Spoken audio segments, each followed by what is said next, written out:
All right. Just slide over just a little bit.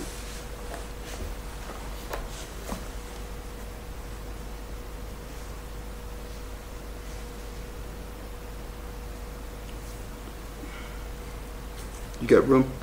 Mm-hmm. You good? Mm-hmm. Okay. Read Sirach. We're in the Apocrypha.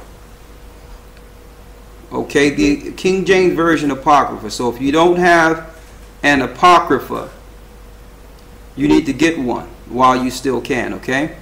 These are 14 books which were taken out of the King James Version Bible. All right? So you're going to need that, all right? Read Ecclesiastes 17 and 17. Read that.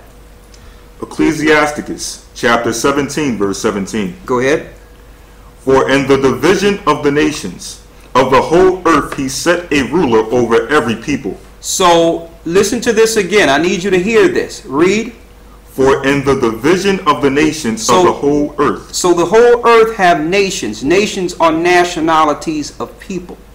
So in the division of nations, the Most High set a ruler. Read. Over every people. Over every people. So each nation have an angel over their nations. You see that? Now these angels, the nations call gods. So if they reverence these so-called angels, they and live their life according to the practices of that angel, they receive reward under that angel. Read. But Israel is the Most High's portion. But Israel is the Most High's portion. What that means is the Most High didn't put no angels over the children of Israel as far as one angel to look over everyone.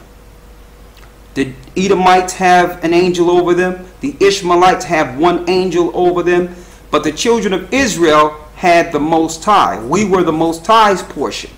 So that's the reason we don't have idolatry and all these other practices with each nation according to religion. Our God was separate from all the other gods of the earth. Our God, the children of Israel, is the Most High's portion. And see, because of this, the other nations have a problem with the Israelites because they wanted to know, why didn't the God of all gods choose them first? So when Israel fell, we started following, reverencing the rulers over these other nations, whom they have masked by calling them God, but it's really gods, G-O-D-S. And it leads to idolatry and what have you. All right. Now, someone asked about the angel. Get me 1 Corinthians 11 and 3. 1 Corinthians 11:3.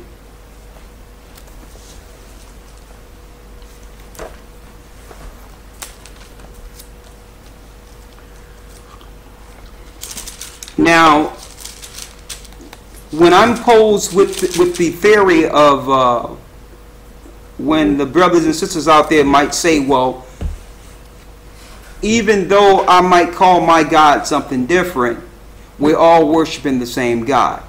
Immediately I come back, or others who understand comes back and say, no, we're not worshiping the same God. If we worship the same God, we would be calling that God the same thing. We would have the same practices. God is not the author of confusion. So what we put out there is that we're following the God of Hebrews. His name is AHAYAH. And if anyone is following any other God besides the God that parted the Red Sea and led the children of Israel out of Egypt, that God is Satan. Okay? That's what we promote and that's what we teach. There's no compromise with the Most High. Okay? Read 1 Corinthians 11 and 3. Read. 1 Corinthians chapter 11 verse 3. Go ahead. But I would have you know that the head of every man is Christ. The head of every man is Christ. Read. And the head of the woman is the man. The head of the woman is the man. That's divine order. Read. And the head of Christ is the Most High. And the head of Christ is the Most High. So Christ can't jump over the Most High. They're separate. Christ pay reverence or pay homage to the Most High. All right? The same as a woman cannot jump over a man to try to say, I'm dealing with Christ or I'm dealing with God above the man. It's out of order. Read. Verse 4. Every man praying or prophesying, having his head covered, dishonoreth his head. So if we pray or prophesy, having our head covered, and when we wear the royal mitre, we still have the crown of our head uncovered, so that we don't dishonor our head. Our head is Christ. Read. Verse 5. But every woman that prayeth or prophesieth with her head uncovered dishonoreth her head. Go ahead. For that is even all one as if she were shaven. For if the woman be not covered, let her also be shorn. The Most High says, if the woman be not covered, let her be shorn. In the old time, it was a shame for a woman to have a bald head. Now, there's no shame in this earth today. So some women are running around with bald heads, but in old time, that was a shame. So the Lord says, if you're going to be in the Bible or dealing with praying and prophesying, you must have your head covered, because you dishonor your head. Now, if you have a husband, you dishonor your husband when you're dealing in the word and praying and prophesying, and you don't have your head covered. Like now, while we're teaching, a woman is supposed to have her head covered, regardless of what she feels. All right? And by the same token, if she don't have a man, Christ becomes her head.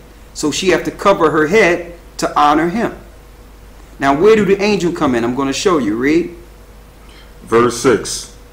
For if the woman be not covered, let her also be shorn. So the Most High says, if she don't want to cover her hair, get some clippers and cut her bald. Because she might as well show her shame in public. Read. But if it be a shame for a woman to be shorn or shaven, and we know it's a shame for a woman to have a bald head. Read. Let her be covered. Let her be covered. That means have something over her hair. Read. Verse 7.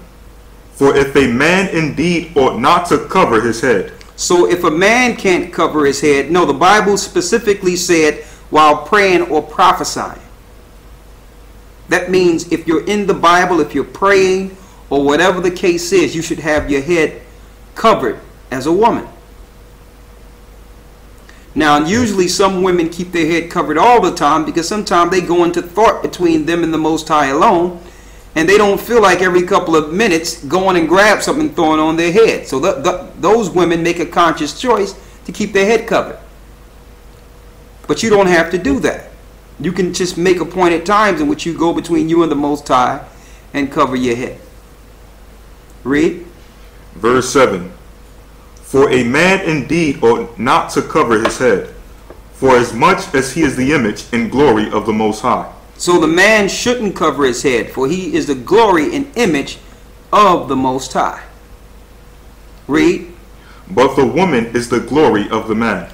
The woman is the glory of the man. And I'm going to show you the righteousness in this practice.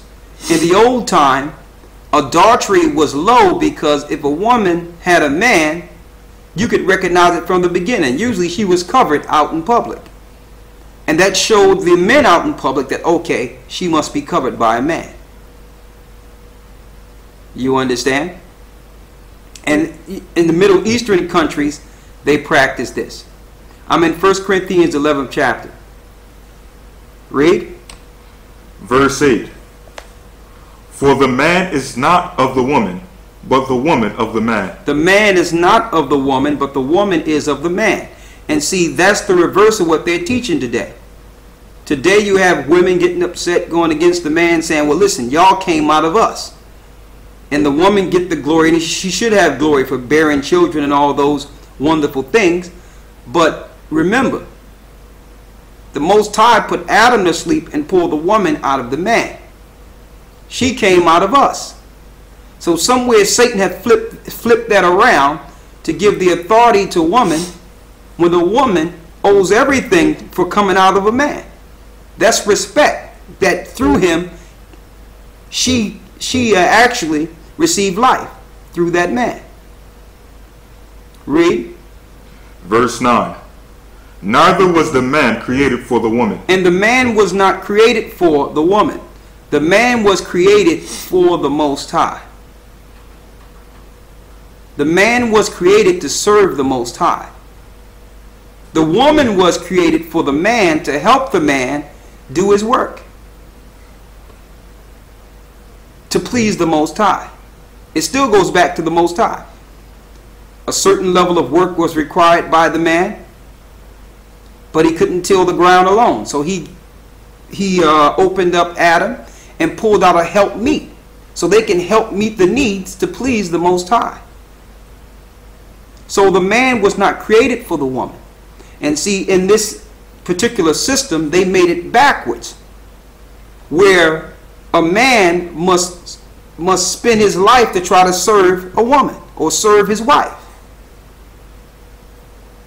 and ignore serving the Most High, or make a choice between the Most High and his woman, which is totally wrong, where a man have to choose whether or not he's going to serve the Most High or please his woman.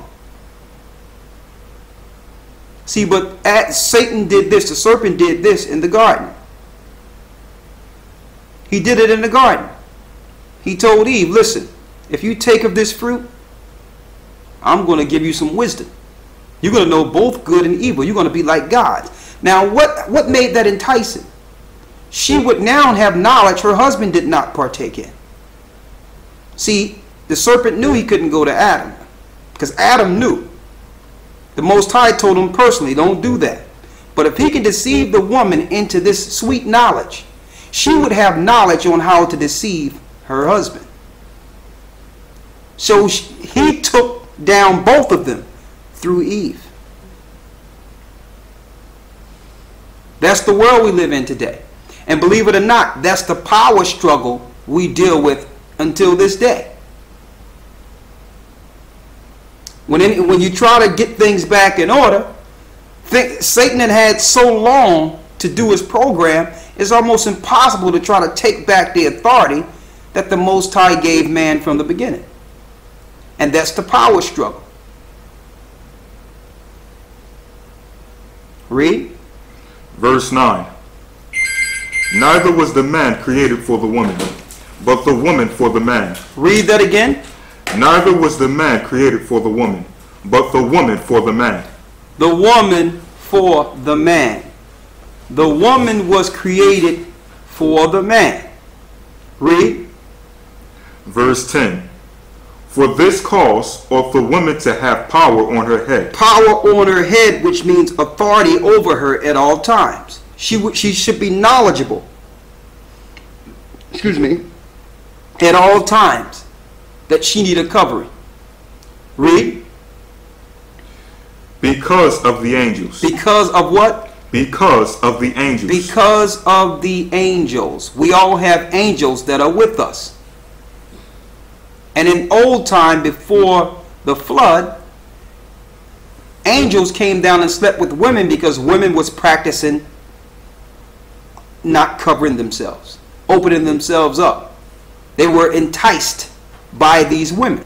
As in the days of Noah, then shall the coming of the Son of Man be. And we deal with this today. Angels are fallen all the time. There's no such thing as meteorites falling to this earth. These are fallen angels.